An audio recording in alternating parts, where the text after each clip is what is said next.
Good morning.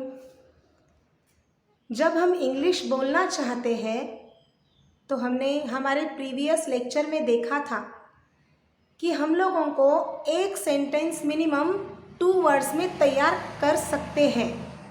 उसमें से first word अगर हमें आता है तो सिर्फ सेकंड वर्ड हमें आना ज़रूरी है। फर्स्ट वर्ड क्या हो सकता है ये हमने इससे पहले वीडियो में देखा था। जैसे आज मैं फिर से रिपीट करती हूँ। आई माने मैं, वी माने कि हम, यू माने तू या फिर तुम, ही माने वो।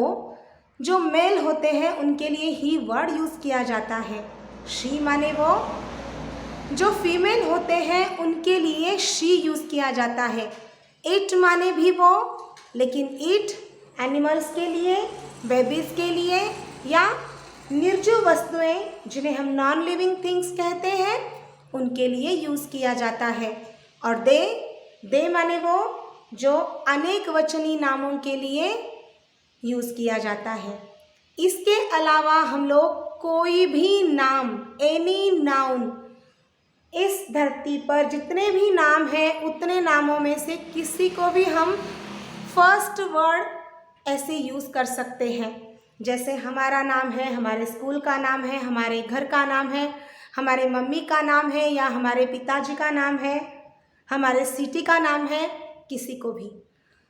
अब फर्स्ट वर्ड तो हमें ध्यान में आ गया कि ये हो सकता है, तो शुरुआत तो हमारी अच्छी हो रही है।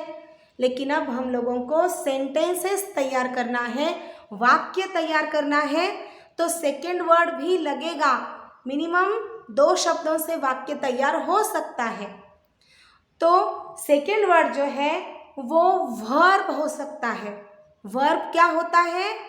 वर्ब का मतलब होता है एक्शन वर्ड। एक्शन वर्ड मतलब ऐसा शब्द जो हमें एक्शन दिखाता है, जिसे हम हिंदी या मराठी में क्रियापद कहते हैं।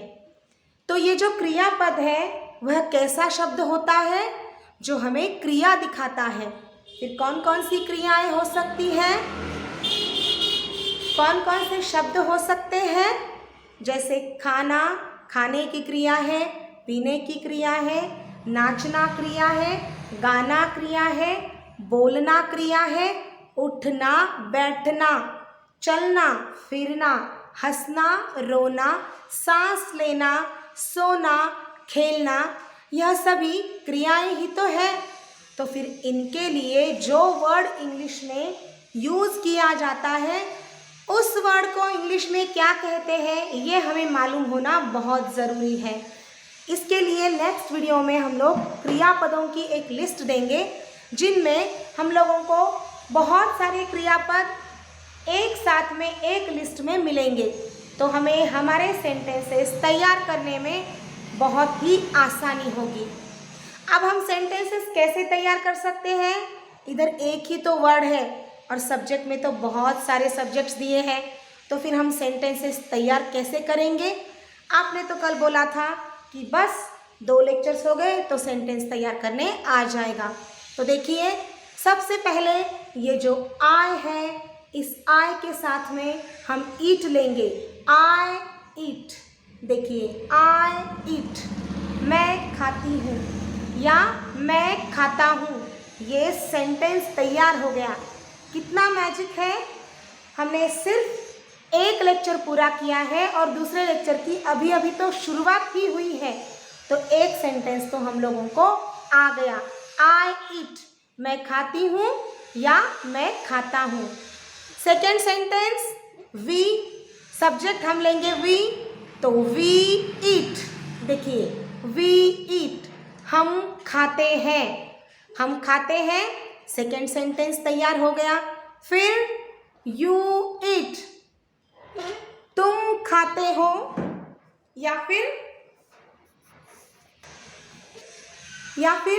तू खाता है। तुम खाते हो या फिर तू खाता है। ये हो गया थर्ड सेंटेंस। और नेक्स्ट सेंटेंस हम ही शी इट नहीं लेंगे, उसका भी एक रीज़न है। हम दे लेंगे, दे इट, दे इट मतलब वो खाते हैं, दे इट वो खाते हैं। तो एक सेकेंड लेक्चर के स्टार्टिंग में हम लोगों ने 4 सेंटेंसेस आराम से बना दिए।